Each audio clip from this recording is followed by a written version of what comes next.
Hi guys, Kirk here with Kirk Giordano Plastering. What we're going to show you today is we're building up molds and we're rounding the mailboxes off, we're rounding off vents, we're bullnosing everything and tying it in. Here we had huge holes and we're scratching it. We're scratching everything, we're rounding everything. We're using a reinforced fibered mesh that you have to have a certification for to do both coats in a day. This is my first coat. We're going to scratch this, come back and brown it out, and the finish is dash finish. I'll show you how to do that, and I'll show you how we round off or bullnose these joints, because the mailbox is flush with the wall, so, and that's the way the homeowner wants it. He wants it flush. So we're going to bullnose these guys out just like they bullnose this window here. You'll see it soon enough when we get to that stage. Alright guys, we've got a lot of fat on the wall. This is the second coat. What I'm doing to bullnose these out is I'm going to use this. This is called a straight edge or derby. I'm going to take it like that, and that gives me a true and plumb wall. Come in here, then I take my corners this way, go up. And when I come to this mailbox, which has got to be bullnosed, I'm just feathering it out, so to speak. Then I'll come back with a trowel after it's real hard and dig that out and bullnose it. Right now, with the mud being loose like this, takes a whole lot of skill. The harder the mud gets, the less skill. But I'd rather use skill any day than muscle.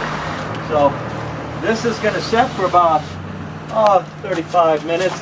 And this guy here, bullnose. I'm bullnosing this too. And we are about 1.5 inches thick here. Generally we go about 7/8 of an inch for code, but when you're doing the old houses like this, sometimes it's a 1/2 inch, sometimes it's 2.5 inches. Right here we're 1.5 inches, and because we're doing both shots today with the reinforced fibered mesh, you got to know your materials. So I wouldn't advise anybody out there watching me do this to try to do both coats in a day. You don't want to do that. And areas like this where we're missing corners, what I did is I put my hawk here and came up. There's no corner here. Boom, I make a corner. I let that set, then I float it all in. The last thing you'll see today is the completion of it, and I'll show you the bullnosing of these guys. Until then, we'll see you. Alright guys, we're a lot thicker than what we should be, 7/8. We're about, on this particular wall and that particular wall, about 2 inches. It's really off, but that's a shear wall issue. We're compensating with the cement.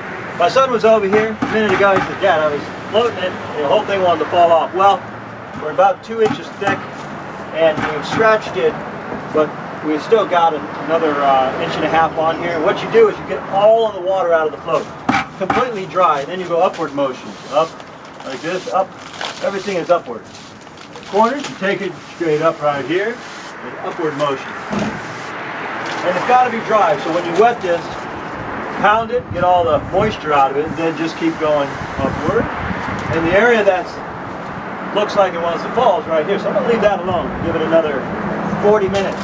But just upward motions, and I said I was going to show you how to do this, but we're not at that stage. To bullnose this, to bullnose this. And when you have a bullnose, you've got a lot of cement. Upward, into it, just like that.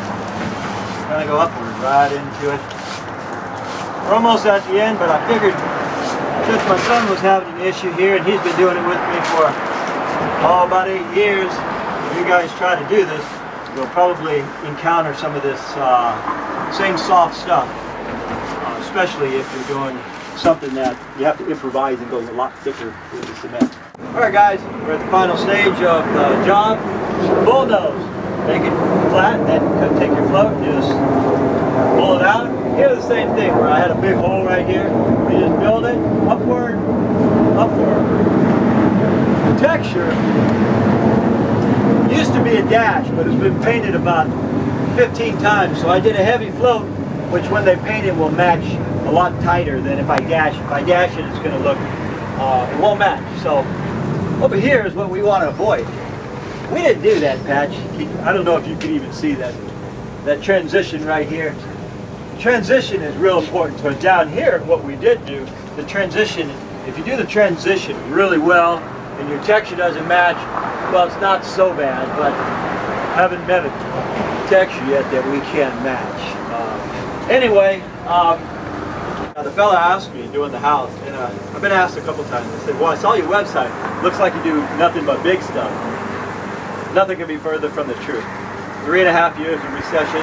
We're in California. You got small stuff, we do the small stuff. Anyhow, this is Kirk with Kirk Giordano Plastering. My son Jason Giordano doing the video and the editing as usual. Thank you, Jason, and we'll see you on the next one.